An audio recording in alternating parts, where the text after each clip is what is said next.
오늘 하나님께서 우리에게 주신 말씀은 열왕기상 19장 1절에서 4절 말씀입니다. 아합이 엘리야가 행한 모든 일과 그가 어떻게 모든 선지자를 칼로 죽였는지를 이세벨에게 말하니 이세벨이 사신을 엘리야에게 보내어 이르되 내가 내일 이맘때에는 반드시 네 생명을 저 사람들 중 한 사람의 생명과 같게 하리라.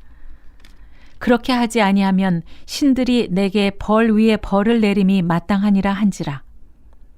그가 이 형편을 보고 일어나 자기의 생명을 위해 도망하여 유다에 속한 브엘세바에 이르러 자기의 사환을 그곳에 머물게 하고 자기 자신은 광야로 들어가 하루길쯤 가서 한 로뎀 나무 아래에 앉아서 자기가 죽기를 원하여 이르되 여호와여 넉넉하오니 지금 내 생명을 거두시옵소서. 나는 내 조상들보다 낫지 못하니이다 하고. 오늘 본문 속 엘리야는 지금까지와 전혀 다른 모습을 보여줍니다. 북이스라엘 모두가 푸녀라는 우상에 눈이 멀어 있을 때 엘리야는 하나님만 바라보던 사람이었습니다. 하나님의 선지자들을 핍박하는 아합 왕에게 담대히 하나님의 심판을 선포했던 용기 있는 사람이었고 사르밧 과부의 죽은 아들을 끌어안음으로 기적을 응답으로 받던 열정적인 기도의 사람입니다. 이뿐만 아니라 바알과 아세라의 선지자 850명을 혼자 상대하면서도 기죽지 않던 무서운 담력의 사람이 엘리야 선지자였습니다.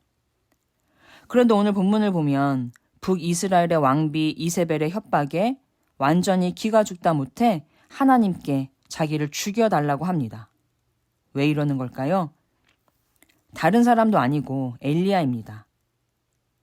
기나긴 하나님의 침묵의 시간이 끝나고 하나님의 말씀을 가르치며 기적과 권능을 행하는 예수님이 등장했을 때 사람들은 죽지 않고 하늘로 올라갔던 엘리야가 돌아왔다고 여겼습니다.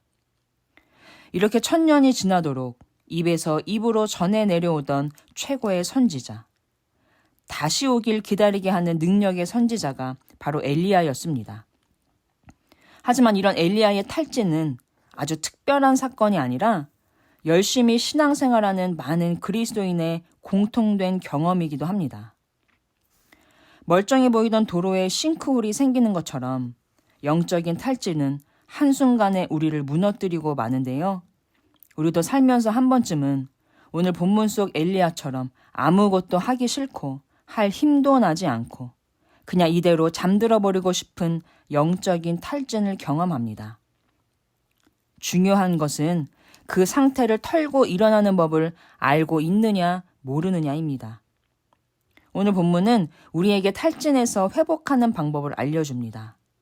1, 2절을 보면 아합 왕이 자기에게 속한 거짓 선지자 850명이 엘리야에게 어떻게 죽임당했는지를 아내 이세벨에게 소상히 전했고 그 비보를 들은 이세벨은 엘리야에게 사신을 보내서 내가 엘리야 너 내일 꼭 죽이겠다고 으름장을 놓습니다. 그러자 엘리야가 어떻게 반응하나요? 3절입니다.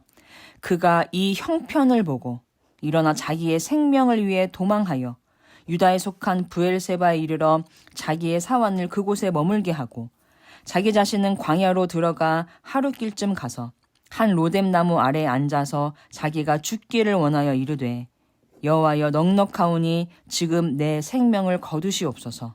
나는 내 조상들보다 낫지 못하니이다 하고. 처음 엘리야가 등장할 때 어땠는지 기억하십니까? 17장 1절이죠. 내가 섬기는 이스라엘의 하나님 여호와께서 살아계심을 두고 맹세하노니. 바알과 아세라를 섬기는 이스라엘의 혼합주의를 지적하면서 이스라엘의 주님은 여호와 한 분뿐임을 강력하게 선포하며 등장했습니다. 850명의 거짓 선지자들과 하늘에서 불을 내리는 경합을 벌일 때도 엘리야가 바란 것은 오직 하나님만이 이스라엘의 주 되심이 드러나는 것이었습니다. 엘리야의 바람은 하나님의 백성들이 하나님께로 마음을 돌이켜 하나님의 다스림 가운데 순종하며 사는 것이었습니다. 엘리야의 간절한 열망대로 하늘에서 불이 떨어지고 이스라엘을 우상 숭배로 물들였던 바알과 아세라의 선지자들도 싹 진멸했습니다. 7번의 간절한 기도 끝에 3년 반을 간절히 기다리던 비까지 쏟아졌습니다. 이 정도로 하나님의 살아계심과 전능하심을 보여줬으면 아합 할아버지라도 회개하고 죽게 돌아올 것을 누구라도 기대할 것입니다. 그런데 아합과 이세벨에게서는 어떤 변화의 조짐도 보이지가 않았습니다. 오히려 내일까지 엘리야를 반드시 죽이겠다는 협박을 합니다. 이 엄청난 충격과 실망이 몰려오는 순간 엘리야는 지금까지 꽉 붙잡고 있던 가장 중요한 한 가지를 빼앗겨 버리는데요. 그것은 바로 영적 시선입니다. 3절을 보면 지금까지 하나님만을 향해 있던 엘리야의 시선이 이제는 자신이 처한 형편으로 옮겨갔습니다. 시선이 옮겨지자 마음도 변합니다.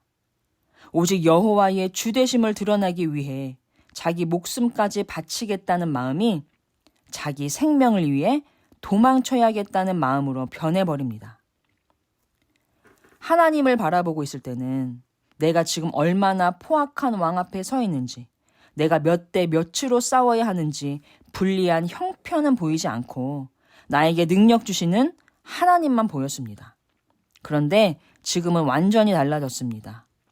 그의 시선은 이제 하나님이 아니라 실망스러운 상황, 내가 할 수 없을 것 같은 형편을 향하게 되었고, 그러자 죽고 싶을 만큼 나는 쓸모없는 인간이라는 우울감에 빠지게 되었습니다.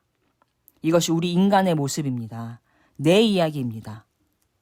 영적인 침체는 한순간에, 예상치 못한 순간에 훅 들어오게 되는데요. 여러분, 믿음은 다른 게 아니라 하나님을 바라보는 것입니다. 모든 상황 속에서 주만 바라보는 것입니다. 하나님께서는 하나님을 바라보는 것과 믿음은 동일하다고 하셨는데요. 모세가 광야에서 뱀을 들었을 때 그것을 쳐다보는 사람, 그 뱀을 바라보라 명령하신 하나님이 나를 살려주신다는 믿음을 가지고 독사에게 물린 자국에서 시선을 돌려 놋뱀을 바라본 사람들은 살았습니다. 무엇을 보느냐? 이것은 곧 내가 무엇을 믿고 있는지를 드러냅니다. 보는 것이 믿는 것입니다. 지금 나의 어려운 형편을 바라보고 절망한다는 것은 절망할 수밖에 없는 현실에 근거한 것이 아니라 이 절망적인 형편이 변화되지 않을 것이라는 믿음에 근거한 것입니다. 어려운 형편에 시선을 고정하고 내 예측대로 될 것을 굳게 믿을 때 우리는 절망하게 되는 것입니다. 내가 할 수 있을까? 자기 형편을 바라보다 영적으로 완전히 다운된 엘리야가 하는 말입니다. 여호와여, 내 생명을 거두소서. 나는 내 조상들보다 나은 게 없습니다. 나는 할 수 없습니다. 언제는 엘리야의 능력으로 했나요? 하나님은 우리 인생이 예측이 아니라 약속에 따라 흘러간다는 것을 엘리야의 경험을 통해 보여주십니다. 엘리야는 언제 끝날지 예측할 수 없는 극심한 가뭄의 현실에서 까마귀를 통해, 그리고 곡식 한 줌이 전 재산이었던 과부를 통해 자기를 먹여 살리신 하나님의 능력으로 여기까지 왔습니다. 하나님께서는 엘리야가 하늘을 바라보며 까마귀를 통해 내려주시는 주님의 은혜를 기다리던 그 겸손함이 더 중요함을 다시 한번 가르쳐 주십니다. 날마다 아침을 깨워 주님의 말씀 앞으로 모이는 우리 성도님들도 어떤 형편에도 하나님을 향한 시선을 끝까지 놓치지 마시기를 바랍니다. 나의 예측이라는 우상을 버리고 하나님의 약속을 믿고 소망 가운데 살아가는 우리 성도님들 다 되시길 주님의 이름으로 간절히 소망합니다.